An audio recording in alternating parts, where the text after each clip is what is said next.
Hey, what is up guys? Welcome back to Life Runners. Hope you guys are doing well today. I don't think this would be much of a watch channel if we didn't cover the new Rolexes that were released quite recently. I think everyone has really given their 2 cents on these the new releases from Rolex, but we wanted to make sure that our opinion was out there. Obviously Instagram is full of these. It's been flooded by these new releases, so we're going to give you our thoughts on this. I'm going to say this at the beginning of the video. I do not have any of these watches in my possession. This is purely my opinion on these watches, so if you are looking for a video where they go hands-on with these watches, this is not the video for you, but you should stick around because I think we give some interesting information. We're going to give some interesting information about these watches and also tell you our opinions, which I think are also kind of useful to hear. So yeah, stick around. Also, if you are new here, be sure to hit the subscribe button and don't forget to smash that like button for us. It really does help us out. So the one that I think everyone is talking about is the new Rolex Submariner no date. This is kind of like it almost felt like a tire change to me for the Rolex Submariner. So there are a couple of things that that happened with this piece. Obviously, the design cues that they've had for many years now are not changing. The only things that they really changed was the size of the case kind of makeup as well, the movement, and then the bracelet. So basically everything. But the design of the watches remains the same. So they've increased the size of the case to 41 millimeters, which is, I think, that the largest the Submariner has ever been.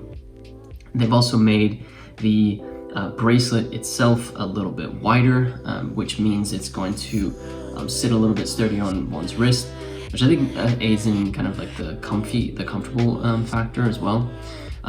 Even though they've increased the size of this case, I think they've done a couple of things to make sure that the watch doesn't feel so massive.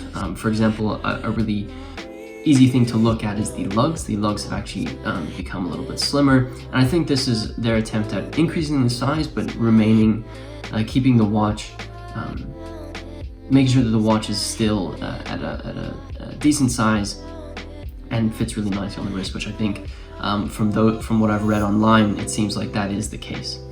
The last thing that they kind of upgraded was the movement. They have a new caliber 3230, which I think is the most interesting thing about this change.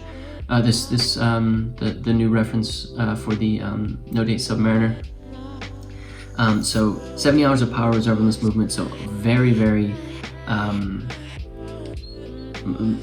way more than it was from the previous model, which I think is a really good thing because, you know, if you are spending this type of money on a watch, you want to get a lot of power reserve.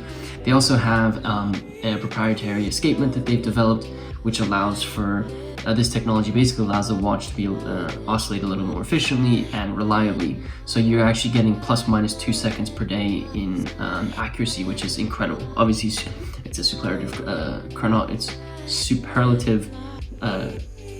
chronometry certified, so you're really getting a world-class movement in this watch. And I really like the fact that Rolex is still innovating on their movements. I think that's something that actually sets them apart from a lot of other companies. These are real powerhouse, really well built movements, and it's really awesome to see that they did this. A couple of the color changes that they have. The one they released a new obviously the black bezel, black dial. Then they have a green bezel Submariner Kermit, and then they also have a blue bezel Submariner, which I really like. I wish the dial was a little bit lighter. I really love the older blue bezel blue dial version. I'm forgetting the reference number, but regardless, it's still a really nice thing to see. And like I said, for the Submariner, it really wasn't anything too interesting. It was very basic changes that they made, but it's nice that they know that they have to continue to improve the watch as it goes, even though they sell like hotcakes, even if they didn't really do this update. So that was the first release. The next one was the Sky Dweller.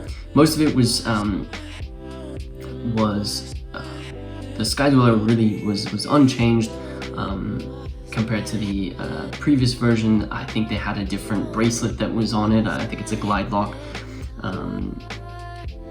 Oyster Flex Glide Lock bracelet that they now have on it.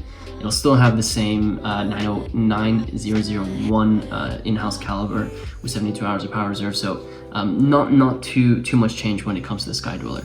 The one that I really wanted to talk about in this video is the Oyster Perpetual 36 that they released in a bunch of really interesting colors. So you have some very interesting colors that they released for the dials of this. This is basically an Oyster Perpetual at 36 millimeters. You get them in candy pink, green, yellow, coral red, and turquoise. My initial thought for this was like, wow, this is not Rolex at all.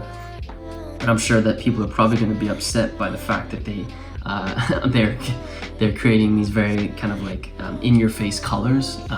But I actually, upon like thinking about it more, I remember there was an auction a vintage watch auction where they sold some of the day dates in really incredible colors like green and blue and turquoise, and that really was interesting, and I think that showed a demand for very unique Rolexes. And I think, you know, these are not limited edition Oyster Perpetuals, but I think the fact that they have these very interesting colors might be their way of like trying to kind of bring a little bit of that along the new Rolex journey.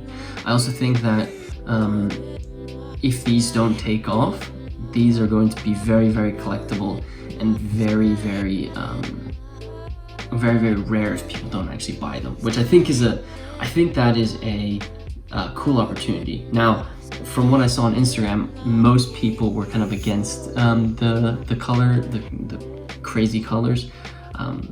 So who knows? This could really go either way. But I think either way, it's a very, very interesting move by Rolex to do. Not Rolex at all, in my opinion.